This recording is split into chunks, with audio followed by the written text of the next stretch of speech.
Mis te tahate seda ahju lõhki kütta või? Jätke ikkagi tulele õhuruumi ka.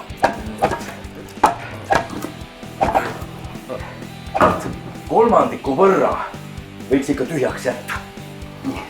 Väga hea. Mina olen selle ahju valvur. Vaatan, et mingeid sigadusi ei tehtaks. Kõik ikka terveks jääksid.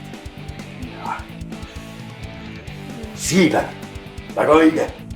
Siibel oled korralikult lahti jätnud. Ja sellega ei tohi mängida.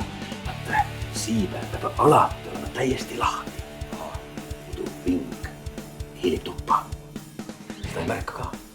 Ja see viib sul tütarlapse kiiresti parematesse paikadesse. Mis te passite? Tuli otsa. Juba soojaks.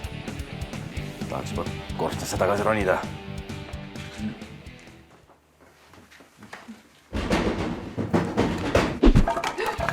Puud on ikka kuivad. Oi, kuidas mulle ei meeldi, kuidas moodi märjad puud ahju all viisevad.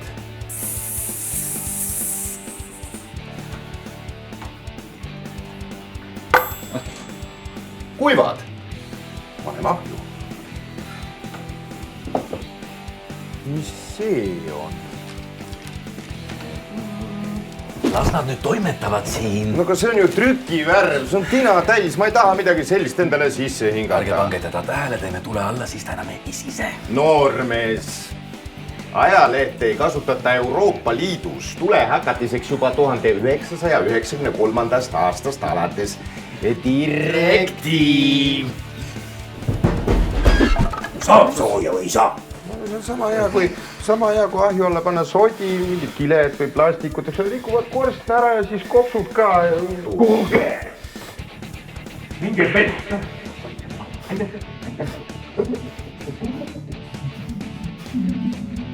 Kes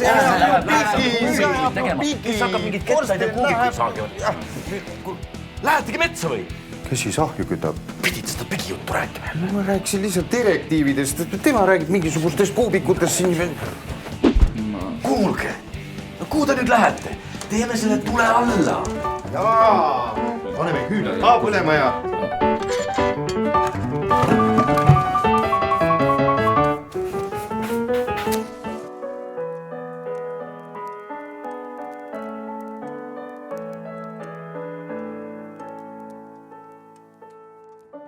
Uks kinni.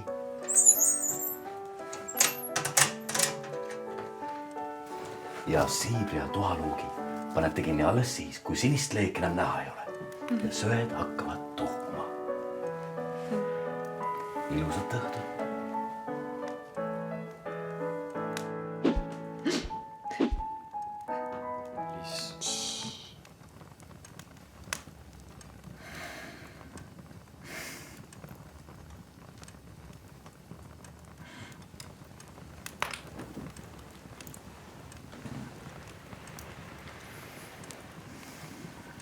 Kõige tähtsam on see, et elavat tuld ei tohi kunagi jätta järelevalvet.